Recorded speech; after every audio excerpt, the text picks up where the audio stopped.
10. 어린 왕자의 별은 소옥성 325, 326, 327, 328, 329, 330번 별과 이웃해 있었습니다.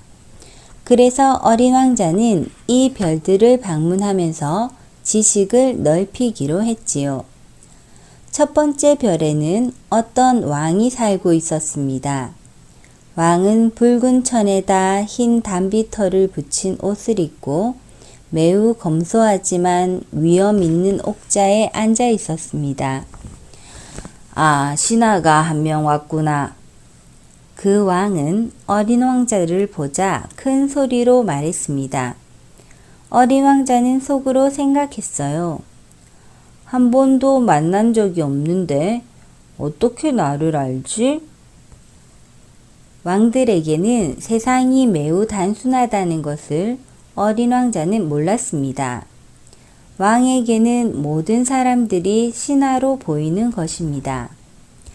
짐이 더 잘 볼 수 있도록 가까이 오너라. 왕은 자기가 또 어떤 한 사람의 왕이 되었다는 게 무척 흡족한 듯 말했습니다. 어린 왕자는 어디 앉을 곳이 없나 둘러보았지만 그 별은 온통 흰 담비 털로 된 호화스러운 망토로 뒤덮여 있었기 때문에 서 있을 수밖에 없었습니다. 그래서 곧 피곤해져 하품을 했어요. 그러자 왕이 말했습니다. 짐 앞에서 하품을 하는 것은 예절에 어긋나느니라. 지금부터 하품을 하지 말 것을 명하노라. 몹시 당황한 어린 왕자가 대답했습니다. 하지만 하품을 참을 수 없는 걸요. 오랫동안 여행하느라 잠을 제대로 못 잤거든요. 그렇다면 내게 명령하나니 하품을 하도록 하라. 다른 사람이 하품하는 것을 본 지도 벌써 몇 년이 되었구나. 거참 신기하고 재미있구나. 자, 한 번 더 하품을 하라. 명령이니라. 그렇게 말씀하시니까 무서워서 하품이 나오지 않는데요.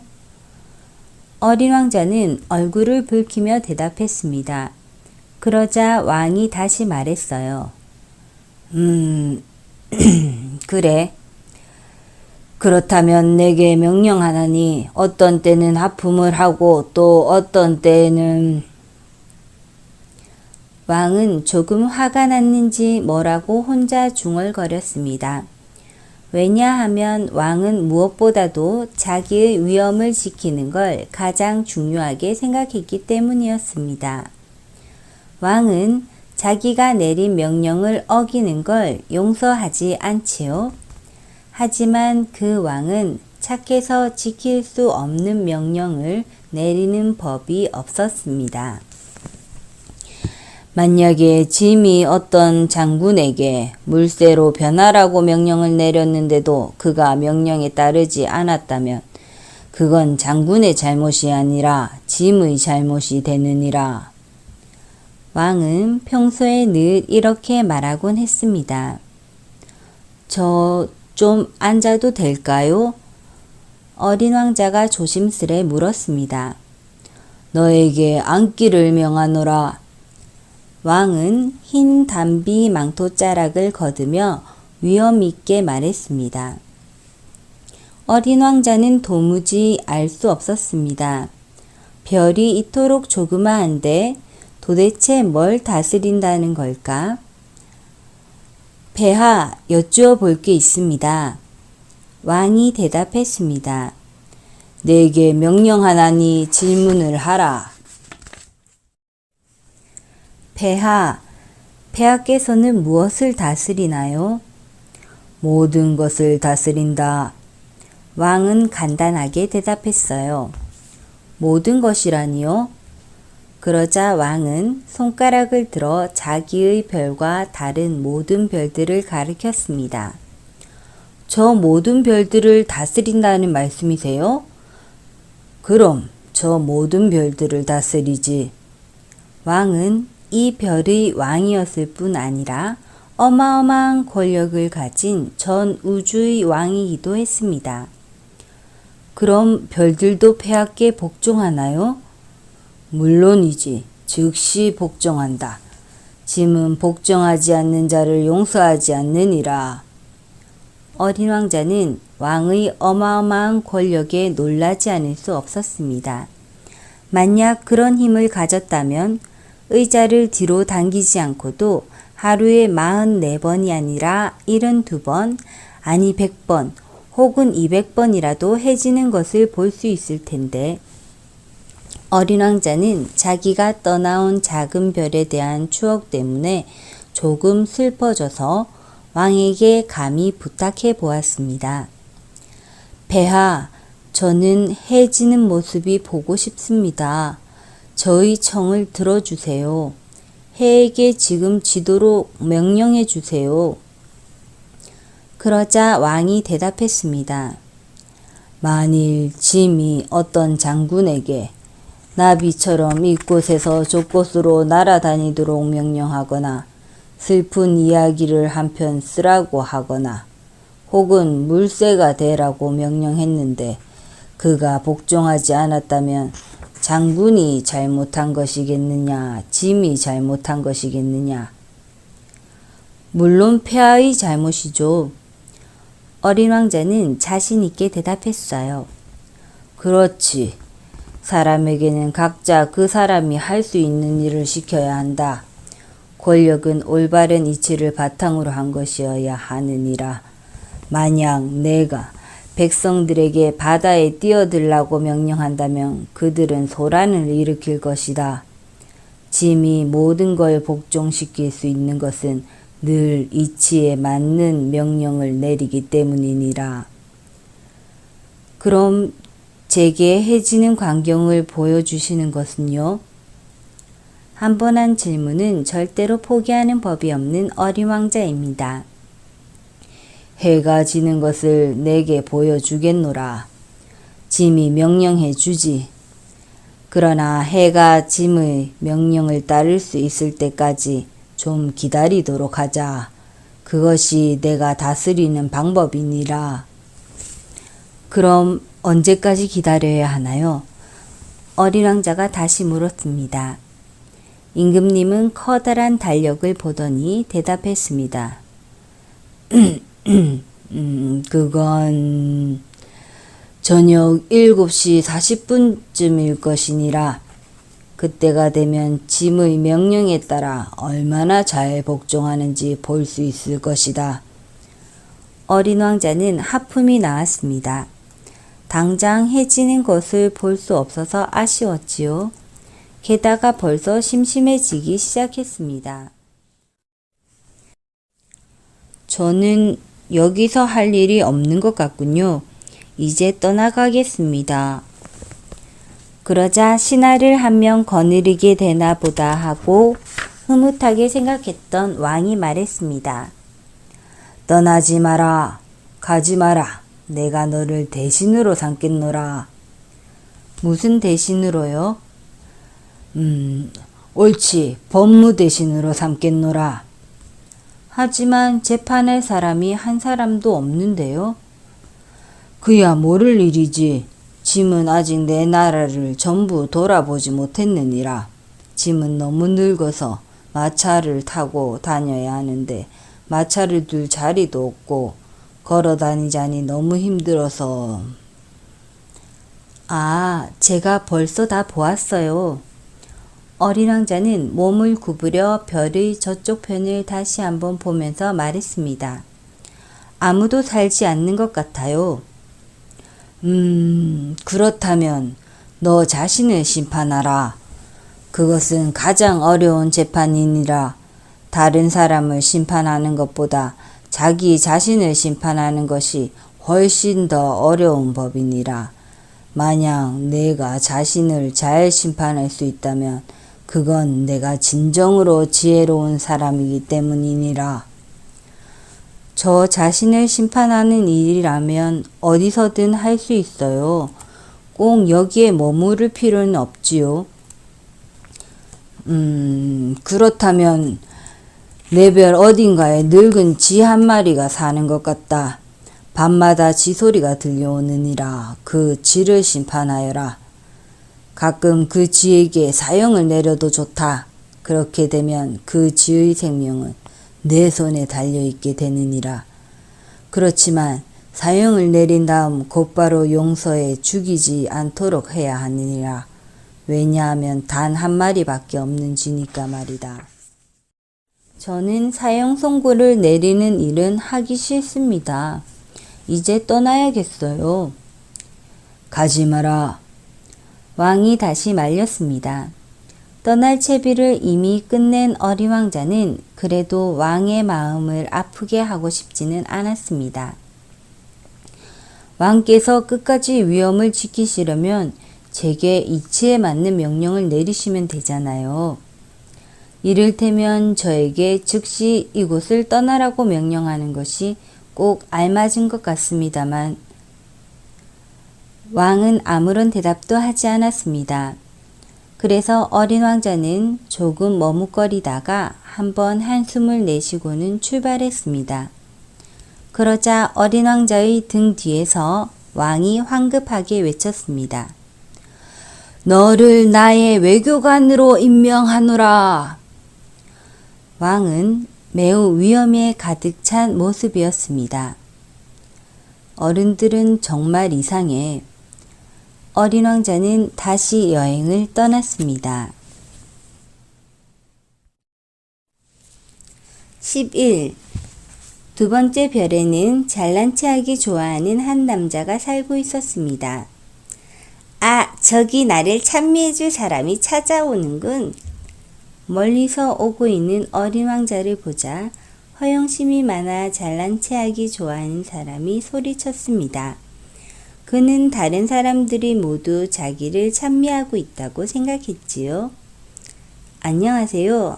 참 이상한 모자를 쓰고 있군요. 어린 왕자가 말했습니다. 이건 답례를 하기 위한 모자지. 내게 사람들이 박수갈채를 보낼 때 그들에게 고맙다고 인사하기 위해 쓰고 있는 거야. 그런데 웬일인지 이리로 지나가는 사람이 아무도 없단 말이야. 아, 그래요? 어린 왕자는 무슨 말인지 잘 알 수 없었어요. 무슨 말인지 잘 못 알아들은 모양이군. 그러면 나한테 박수를 보내줘봐. 잘난 체 하는 사람이 어린 왕자에게 말했습니다. 어린 왕자는 박수를 쳤습니다. 그랬더니 그는 얼른 모자를 들어올리며 점잖게 인사를 했습니다. 이건 왕을 방문했을 때보다 더 재미있는 걸. 어린 왕자는 속으로 그렇게 생각했습니다. 그래서 다시 두 손바닥을 마주쳤습니다. 허영심이 많은 그 남자는 또 모자를 들어올리며 인사했지요. 그러나 한 5분쯤 되풀이하고 나니 어린 왕자는 그 장난이 재미없어졌습니다. 그래서 물었습니다. 모자를 떨어뜨리려면 어떻게 해야 하나요? 그러나 허영심이 많은 남자에게는 그 말이 들리지 않았습니다. 그에게는 오직 찬미하는 말만 들릴 뿐이었지요. 너 정말로 나를 찬미하는 거지? 그 남자가 어린 왕자에게 물었습니다. 찬미하다니요? 그게 대체 무슨 말이지요? 그건 말이야. 내가 이 별에서 가장 잘생겼고 가장 훌륭한 옷을 입고 있으며 가장 부자이고 또 제일 똑똑하다고 인정해 주는 거야. 하지만 이 별에는 아저씨 혼자잖아요. 어쨌든 나를 좀 찬미해줘. 어린 왕자는 어깨를 으쓱 하면서 말했습니다. 아저씨를 찬미해요. 하지만 그것이 아저씨에게 무슨 의미가 있는 거지요? 어린 왕자는 그 별을 떠났습니다. 어른들이란 정말로 이상하구나. 이렇게 생각을 하면서 어린 왕자는 여행을 계속했습니다. 12. 다음 별에는 술꾼이 살고 있었습니다. 술꾼과의 만남은 아주 짧았지만 어린 왕자를 몹시 슬프게 만들었어요. 뭐 하시는 거예요? 빈 병 한 무더기와 술이 가득 찬 병 한 무더기를 쭉 늘어놓고 말없이 앉아있는 술꾼을 보고 어린 왕자가 물었습니다. 술을 마시는 거야? 금방 울듯한 표정으로 술꾼이 대답했습니다. 왜 마셔요? 잊기 위해서. 뭘 잊는다는 거예요? 부끄러움. 고개를 떨구고 술꾼이 대답했습니다. 뭐가 그렇게 부끄러운데요? 술꾼을 좀 위로해 줄까 싶어서 어린 왕자가 물었습니다. 술을 마시고 있다는 게 너무 부끄러워. 술꾼은 입을 다물었습니다. 어이가 없어진 어린 왕자는 그곳을 떠났습니다. 어른들이란 정말 알 수가 없어. 이렇게 중얼거리며 어린 왕자는 다시 여행길에 올랐습니다. 13. 네 번째 별은 사업가의 별이었습니다. 사업가는 얼마나 바쁜지 어린 왕자가 다가가도 고개를 들어 쳐다보지도 않았습니다. 안녕하세요. 담뱃불이 꺼졌군요. 3 더하기 2는 5, 5 더하기 7은 12, 12 더하기 3은 15, 안녕. 15 더하기 7은 22, 22 더하기 6은 28, 담뱃불 붙일 시간도 없구나. 26 더하기 5는 31, 휴, 그러니까 합이 5억 162만 2731이군. 5억이라니 뭐가 5억이라는 말이죠? 응? 너 아직 거기 있었니? 5억 100만. 난 멈출 수가 없어. 난 할 일이 너무 많아. 나는 중요한 일을 하는 사람이야. 잡담할 시간이 없어. 2 더하기 5는 7. 뭐가 5억이라는 거죠? 한 번 물은 것은 대답을 듣기 전까지 절대로 물러서지 않는 어린 왕자가 다시 물었습니다. 사업가가 고개를 들었어요. 이 별에서 54년을 사는 동안 내가 방해받은 적은 딱 3번밖에 없어. 첫 번째는 24년 전이었는데 난데없이 나타난 거위 때문이었어. 그게 요란한 소리를 내는 바람에 계산이 4군데나 틀렸지. 두 번째는 11년 전이었는데 신경통이 심해졌기 때문이야. 운동 부족이거든. 난 중요한 일을 하는 사람이라 산책할 시간이 없으니까. 그리고 세 번째는 바로 지금이야. 알겠어? 가만히 있자. 5억 100만이었지. 뭐가 5억이냐니까요? 사업가는 조용히 일하기는 틀렸다는 걸 깨닫고 대답했습니다. 이따금 하늘에 보이는 저 작은 것들 말이야. 파리? 아니, 반짝거리는 것들 말이야. 그럼 꿀벌? 아니, 하는 일 없이 빈둥거리는 놈들이 멍하니 꿈에 젖어 하는 하늘의 저 작은 것들 말이야. 나는 중요한 사람이라 공상에 잠길 시간이 없어. 아, 별들을 말하는 거군요. 그래, 맞아, 별들. 근데 5억 개나 되는 별들을 도대체 어떻게 하려고요? 5억 162만 2731개야. 나는 중요한 일을 하는 사람이고 또 정확한 사람이야. 그 별들을 가지고 어떻게 할 거냐고요? 뭘 하냐고? 네, 뭘 하긴 소유하는 거지. 별을 소유한다고요? 그래. 하지만 내가 전에 본 어떤 왕은 소유하지 않아. 그들은 다스리지. 그것과는 전혀 다른 거야. 그런데 별들을 소유하는 게 아저씨에게 무슨 소용이 있어요? 부자가 되는 거지. 부자가 되면 무엇 해요? 다른 별들이 발견되면 그걸 또 살 수 있지. 이 사람도 술꾼처럼 말하고 있군. 어린 왕자는 생각했습니다. 그리고 질문을 계속했습니다. 그런데 별들을 어떻게 소유하죠? 사업가는 화가 난다는 듯이 되물었어요. 그럼 별들이 누구 거지? 모르겠어요. 누구의 것도 아니겠지요. 그래. 그러니까 내 것이 될 수도 있는 거야. 내가 제일 먼저 별을 가질 생각을 했으니까. 그런 이유로 아저씨 것이 되나요? 물론이지. 주인 없는 다이아몬드를 네가 발견했다면 그건 네 것이 되는 거야. 또 만약 네가 누구의 것도 아닌 섬을 하나 발견했다면 그건 역시 네 것이 되는 거고, 네가 어떤 좋은 생각을 제일 먼저 했다면 특허를 받아야 해. 그럼 그 생각은 네 소유가 되는 거지. 마찬가지로 아무도 나보다 먼저 별들을 소유할 생각을 못했으니 별들은 내 소유가 되는 거야. 하긴 그렇겠군요. 그 별들을 어떻게 하려는 거예요? 어린 왕자가 또 물었습니다. 그것들을 관리하지. 세어보고 또 계산하고. 어려운 일이지만 난 진지한 사람이니까. 어린 왕자는 사업가의 말이 무슨 뜻인지 잘 이해되지 않았어요. 내가 목도리를 가졌을 땐 그걸 목에 두르고 다녔어요. 그리고 꽃을 가졌을 땐 그걸 꺾어 가지고 다닐 수 있었고요. 하지만 아저씨는 별들을 하늘에서 딸 수가 없잖아요. 그야 그렇지. 하지만 은행에 맡길 수는 있어. 그게 대체 뭔데요?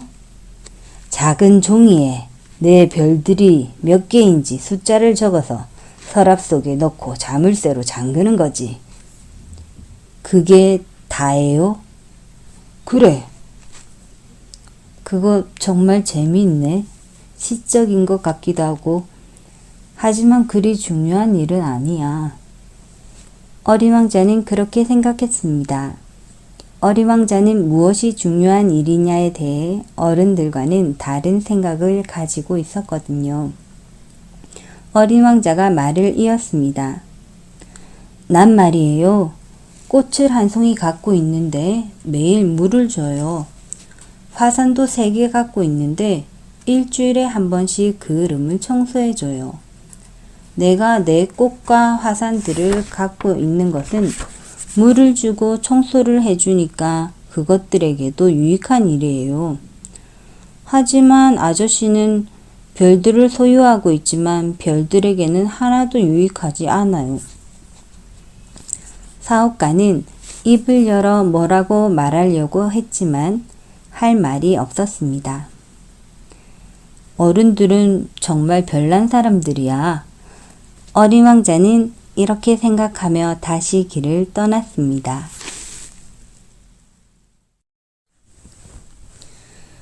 14. 5번째 별은 아주 독특했어요. 그곳은 별들 중에서 가장 작은 별이었어요. 가로등이 하나 있고 가로등을 켜는 사람이 한 명 있을 자리밖에 없는 별이었지요. 집도 없고 사람도 살지 않는 작은 별에 가로등과 가로등을 켜는 사람이 왜 필요한지 어린 왕자는 알 수 없었어요. 어린 왕자는 혼자 생각했습니다.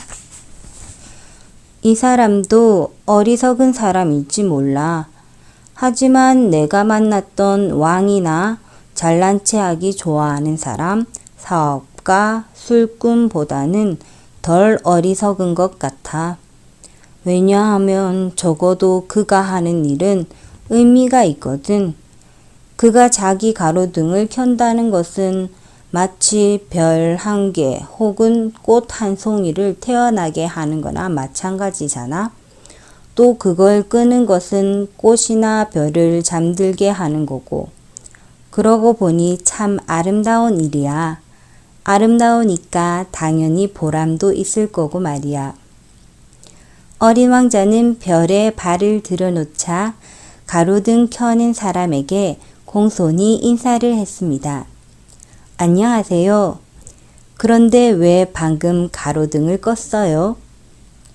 안녕. 이건 명령이란다. 가로등 켜는 사람이 대답했어요. 무슨 명령인데요? 가로등을 끄라는 명령이지. 그럼 잘 자라. 이렇게 말한 후 그는 다시 가로등을 켰습니다. 왜 가로등을 다시 켰어요? 명령 때문이라니까. 도무지 무슨 말인지 모르겠네요. 내가 알건 모르건 상관없어. 명령은 명령이니까. 안녕, 잘 잤니? 그렇게 말하면서 그는 다시 가로등을 껐습니다. 그런 다음 빨간 바둑판 무늬 손수건으로 이마에 흐르는 땀을 닦았지요. 내 일은 정말 힘들어. 옛날에는 이치에 맞아서 괜찮았어. 아침에 불을 끄고 저녁에 켜기만 하면 되었거든. 그래서 낮에는 쉬고 밤에는 잠을 잘 수 있었는데 말이야. 그래요? 그럼 지금은 명령이 바뀌었나요? 아니야. 명령은 바뀌지 않았어. 하지만 바로 그게 문제야. 해가 갈수록 이 별은 점점 빨리 도는데 명령은 옛날하고 똑같단 말이야. 그래서요? 그래서라니. 지금 이 별은 1분에 한 번씩 회전하니까 잠시도 쉴 틈이 없게 되었단 말이야. 밤낮이 1분마다 바뀌니까 가로등을 1분에 한 번씩 켰다가 꺼야 해. 참 이상하네요. 아저씨네 별에는 하루가 1분이에요? 조금도 이상할 거 없어. 우리가 이야기를 나눈 지 벌써 한 달이 되었네. 가로등 켜는 사람이 말했습니다. 뭐라고요? 한 달이라고요? 그래, 30분이니까 30일이지. 자, 그럼 잘 자라. 그는 다시 불을 켰습니다. 어린 왕자는 그를 물끄러미 바라보았어요. 어린 왕자는 그토록 명령을 잘 지키는 그 남자가 좋아졌습니다. 그래서 그를 도와주고 싶다는 생각을 했습니다. 어린 왕자는 어떻게 도와줄까 생각하다가 자기 별에서 의자를 뒤로 당기며 해가 지는 광경을 보았던 지난 날을 떠올렸습니다. 아저씨가 쉬고 싶을 때 쉴 수 있는 방법을 하나 가르쳐 드릴까요? 그래, 난 좀 쉬고 싶단다. 역시 사람은 누구나 부지런하면서도 한편으로는 게으름을 부리고 싶은 마음이 있는 모양입니다. 어린 왕자는 말을 이었어요. 아저씨 별은 아주 작으니까 3발짝만 옮겨 놓으면 한 바퀴를 돌 수 있지요. 그러니까 계속 낮이고 싶으면 아저씨는 천천히 발걸음을 옮기기만 하면 되잖아요. 다시 말해서 가로등을 끄고 켜는 일을 하지 않고 쉬려면 그냥 천천히 걷기만 하면 된다는 말이에요. 그러면 아저씨는 원하는 만큼 낮의 시간이 길어질 거예요. 그건 내게 별로 도움이 안 되겠구나. 정말로 내가 원하는 건 바로 잠을 자는 거란다. 아, 그래요. 그럼 그건 안 되겠군요. 어린 왕자가 말했습니다. 그래, 할 수 없지 뭐. 안녕, 잘 잤니? 이렇게 말하고는 그는 다시 가로등을 껐습니다. 그 별을 떠나 여행을 계속하면서 어린 왕자는 혼자 중얼거렸어요. 왕이나 잘난 체 하기 좋아하는 사람, 또 술꾼이나 사업가 같은 사람들이 저 아저씨를 만난다면 아마 비웃을 거야. 하지만 그들 중에서 우스꽝스럽지 않은 사람은 저 아저씨뿐이야. 그것은 저 사람이 자신의 일이 아닌 다른 사람의 일을 생각하고 있기 때문일 테지. 어린 왕자는 한숨을 쉬고 이런 생각도 했습니다. 내가 친구로 삼을 수 있는 사람은 저 아저씨밖에 없는 것 같아. 하지만 안 되겠어. 아저씨의 별은 너무 작아. 두 사람이 살 자리가 없어. 어린 왕자가 그 별을 특별히 잊지 못하는 이유는 하나 더 있었어요. 그것은 그 아저씨의 별에서는 하루 24시간 동안 무려 1440번이나 해가 지는 걸 볼 수 있기 때문이었어요. 15. 여섯 번째 별은 그 아저씨의 별보다 10배나 더 큰 별이었습니다. 그 별에는 거대한 책을 쓰는 노인 한 사람이 살고 있었습니다. 오, 탐험가로군. 어린 왕자를 보고 그가 큰 소리로 외쳤습니다. 어린 왕자는 책상 위에 걸터 앉아 가쁜 숨을 몰아쉬었습니다. 긴 여행에 좀 지쳤거든요. 너는 어디에서 왔니? 노인이 물었습니다. 이 큰 책은 뭐예요? 당신은 뭘 하시는 거죠? 난 지리학자란다. 지리학자가 뭐예요? 바다나 강, 마을, 그리고 산과 사막이 어디에 있는지 아는 사람이지. 그것 정말 재미있네요. 그거야말로 훌륭한 직업이군요. 이렇게 말한 뒤 어린 왕자는 그 별을 한번 둘러보았습니다. 그처럼 멋진 별은 지금까지 본 적이 없었습니다. 당신의 별은 참 아름답네요. 이 별에 바다도 있나요? 나는 모르겠다. 지리학자가 대답했어요. 네? 어린 왕자는 실망해서 다시 물었습니다. 그럼 산은 있나요? 그것도 모르겠다. 그럼 도시와 강은요? 사막은요? 그것도 역시 모른단다. 당신은 지리학자라면서요? 그렇지. 하지만 난 탐험가가 아니거든. 내겐 탐험가가 꼭 필요한데 말이야.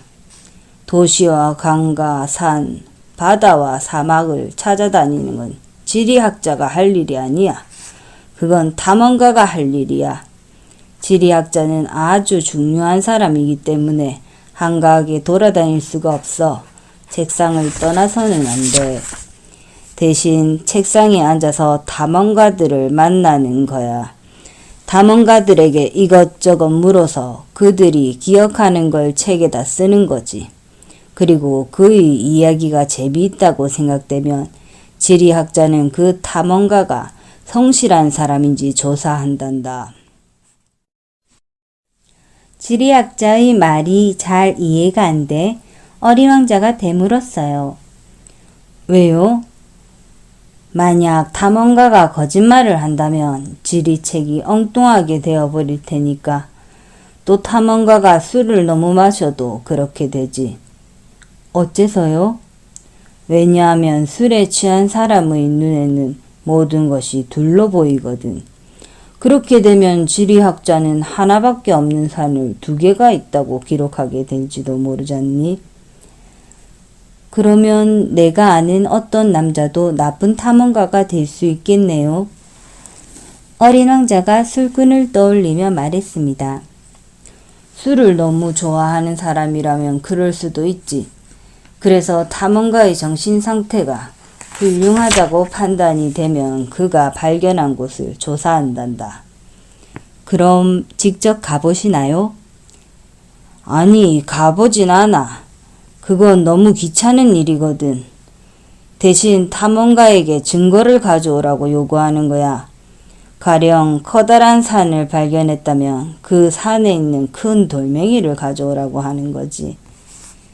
지리학자는 갑자기 흥분하여 질문하기 시작했습니다. 참, 너는 먼 곳에서 왔지. 그렇다면 너는 탐험가야. 내 별에 대해 얘기해 주겠니? 지리학자는 공책을 펼치고 연필을 깎았습니다. 그는 탐험가의 이야기를 일단 연필로 적어두었다가 나중에 증거를 가져오면 다시 잉크로 씁니다. 자, 어떤 곳이지? 지리학자가 다그쳐 물었어요. 제 별은 별로 흥미로운 게 없어요. 아주 작거든요. 화산이 3개 있는데 둘은 활화산이지만 하나는 휴화산이에요. 하지만 언제 다시 폭발할지 아무도 모르죠. 그야 알 수 없지. 지리학자가 말했습니다. 그리고 꽃도 한 송이 있어요. 지리학자는 꽃은 기록하지 않아. 어째서요? 아주 아름다운 꽃인데. 꽃이란 일시적인 존재거든. 일시적이라는 말이 무슨 뜻이죠? 지리책은 어떤 책보다도 소중한 책이야. 지리책은 유행을 타는 일도 없지. 산이 자리를 옮기고 바닷물이 말라버리는 일은 없을 테니까 말이야. 그래서 우리는 항상 변하지 않는 영원한 것들만 기록한단다. 그렇지만 불 꺼진 화산이 다시 잠을 깰 수도 있잖아요. 그런데 일시적이라는 말이 무슨 뜻이에요? 한 번 한 질문은 대답을 듣고야 마는 어린 왕자가 다시 물었어요. 그건 얼마 안 가서 없어져 버릴지도 모른다는 뜻이야. 그럼 내 꽃도 얼마 안 가서 없어져 버릴지도 모른다는 말인가요? 물론이지. 그 말에 어린 왕자는 생각에 잠겼습니다. 아, 내 꽃은 일시적인 존재였구나. 세상에 대항할 무기라곤 4개의 가시밖에 없고 그런데도 별에 혼자 남겨두고 오다니. 어린 왕자는 처음으로 후회했습니다. 하지만 용기를 내어 물었어요. 이제 제가 어느 별을 가보는 게 좋을까요? 지구라는 별에 가보아라. 많은 사람들이 꽤 좋다고 말하더라. 어린 왕자는 두고 온 자기 꽃을 생각하면서 다시 여행길에 올랐습니다. 16. 그래서 어린 왕자가 7번째로 찾은 별이 지구가 되었습니다. 지구는 흔히 볼 수 있는 별들과는 달랐습니다. 그곳에는 111명의 왕, 7,000명의 지리학자, 90만 명의 사업가, 그리고 750만 명의 술꾼, 3억 1,100만 명의 허영심으로 가득 찬 사람들 등 이럭저럭 20억 명에 가까운 많은 어른들이 살고 있었습니다. 전기가 발명되기 전에는 6대륙을 전부 합해 46만 2,511명이나 되는 가로등 켜는 사람들이 있었다니 여러분들은 이제 지구가 얼마나 큰 별인지 짐작이 갈 거예요. 그래서 멀리서 지구를 바라보면 눈부신 광경이 펼쳐집니다. 지구에서 가로등 켜는 사람들의 움직임은 마치 오페라의 발레단처럼 매우 질서정연하지요. 왜냐하면 지구의 가로등을 켜는 사람들은 하루에 2번씩 차례대로 불을 켰다 껐다 하기 때문입니다. 맨 처음에는 뉴질랜드와 오스트레일리아의 가로등을 켜는 사람들이 그 멋진 오페라의 무대에 나타나 불을 켭니다. 그들은 가로등을 켠 후에 잠을 자러 들어갑니다. 그리고 시간이 조금 흐르면 시베리아와 중국의 가로등 켜는 사람들이 무대로 들어와 춤을 추기 시작하지요. 그들이 무대 뒤로 사라지고 나면 이번엔 인도와 러시아의 가로등을 켜는 사람들이 등장합니다. 그 다음엔 아프리카와 유럽의 가로등을 켜는 사람들이, 또 그 다음엔 남아메리카 사람들이, 그 다음엔 북아메리카의 순서로 차례차례 나타납니다. 그들은 한 번도 가로등을 켰다 껐다 하는 일을 잊어버린다거나 순서를 바꿔서 하는 일이 없습니다. 그것은 참으로 멋진 광경이지요. 단지 북극에 하나밖에 없는 가로등을 켜는 사람과 그의 동료인 남극에 하나밖에 없는 가로등을 켜는 사람만이 한가로운 생활을 하고 있었습니다. 그 두 사람은 1년에 단 2번밖에 일을 하지 않기 때문이지요.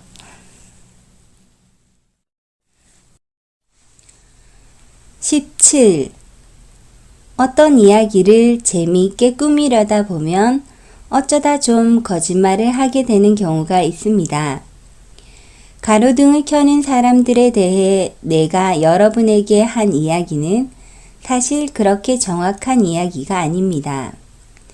따라서 지구를 잘 알지 못하는 사람이 만약 내 이야기를 들었다면 그 사람은 지구에 대해 잘못된 생각을 하게 될지도 몰라요. 사실 지구에서 사람들이 차지하고 있는 자리는 아주 좁습니다.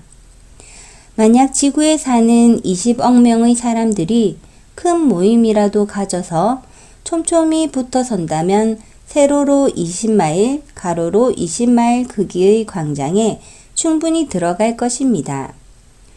또 그들을 차곡차곡 포개어 쌓는다면 태평양 위에 있는 아주 작은 섬에 다 쌓을 수 있을 거예요. 물론 어른들은 이 말을 거짓말이라고 생각할 겁니다. 그들은 자기들이 굉장히 넓은 자리를 차지하고 있다고 생각하기 때문입니다. 그들은 스스로를 바오밥 나무만큼이나 커다란 어떤 것으로 여기고 있어요. 여러분은 그저 어른들에게 계산해 보라고 일러주면 됩니다. 어른들은 숫자를 좋아하니까요. 그러면 그들은 대단히 기뻐할 것입니다. 하지만 여러분은 그런 쓸데없는 일로 공연히 시간을 낭비할 필요가 없습니다. 그건 아무 도움도 되지 않으니까요. 지구에 처음 도착했을 때 어린 왕자는 사방을 아무리 둘러봐도 사람들이 보이지 않아 깜짝 놀랐습니다. 혹시 다른 별에 잘못 온 게 아닌가 싶었죠. 바로 그때였어요. 달빛 색깔을 띤 금색 밧줄 같은 것이 모래 위에서 번득거렸습니다. 안녕. 어린 왕자가 점잖게 인사했습니다. 안녕. 뱀이 인사했습니다. 내가 떨어진 이 별이 무슨 별이니?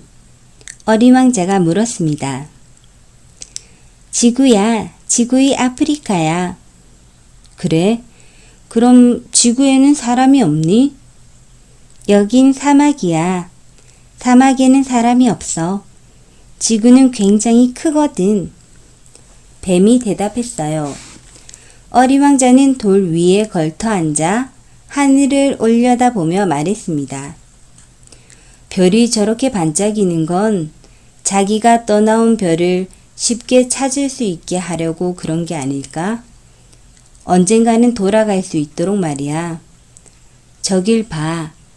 내 별은 바로 내 머리 위에서 반짝이고 있어. 그렇지만 너무 멀리 있어. 네 별은 정말로 아름답구나. 그런데 넌 여기에 무엇하러 왔니? 뱀이 물었습니다. 난 어떤 꽃이랑 좀 다투었어. 아, 그러니? 그리고 둘은 잠시 아무 말도 하지 않았습니다. 이윽고 어린 왕자가 대화를 다시 시작했어요. 사람들은 어디 있는 거지? 사막은 좀 외롭구나. 사람들 사이에 있어도 외롭긴 마찬가지야. 뱀이 대답했습니다. 어린 왕자는 한참 동안 뱀을 바라보았습니다. 넌 참 재미있게 생겼구나. 손가락처럼 가느다랗고. 그래, 하지만 난 왕의 손가락보다 힘이 더 세단다. 어린 왕자가 웃으며 말했습니다. 넌 별로 힘이 셀 것 같지 않은데? 발이 없으니 여행을 할 수도 없을 거고. 하지만 난 배보다도 더 멀리 너를 보내버릴 수 있어. 뱀은 금팔찌처럼 어린 왕자의 발목을 휘감고 말했습니다. 누구든지 내가 물면 자기가 나왔던 땅으로 되돌아가게 되지. 그렇지만 걱정 마.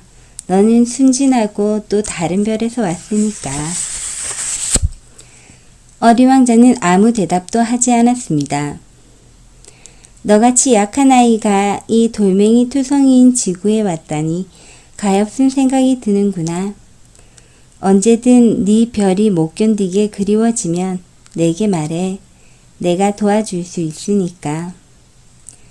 아, 그래. 무슨 뜻인지 알겠어. 그런데 넌 왜 항상 수수께끼 같은 말만 하니? 그건 내가 다 풀 수 있기 때문이지. 뱀이 말했습니다. 그리고 둘은 한동안 아무 말도 하지 않았습니다.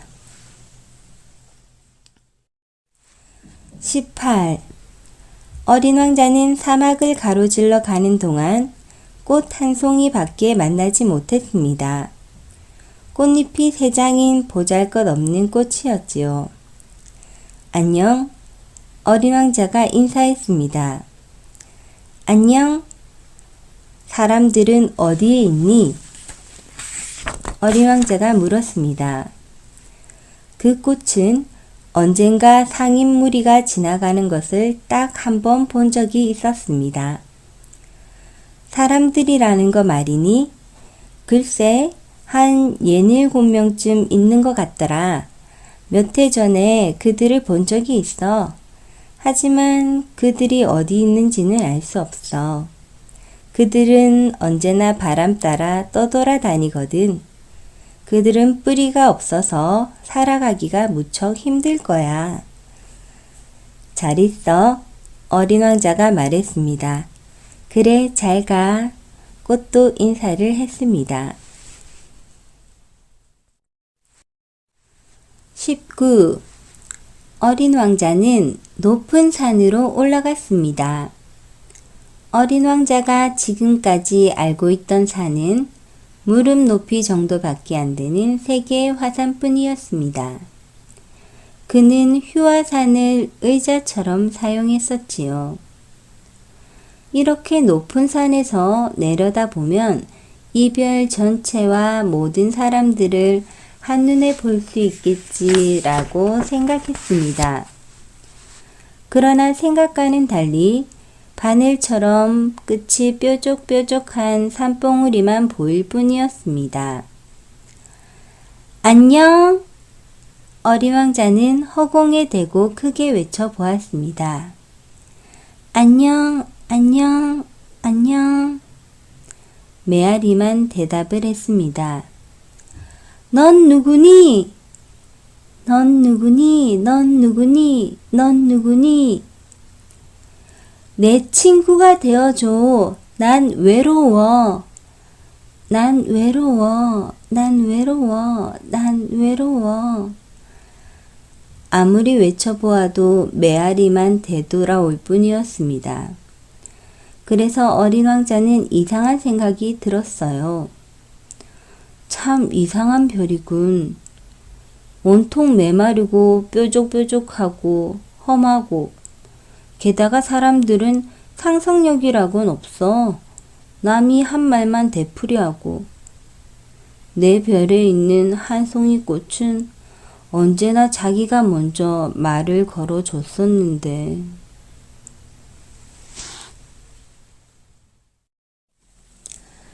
20.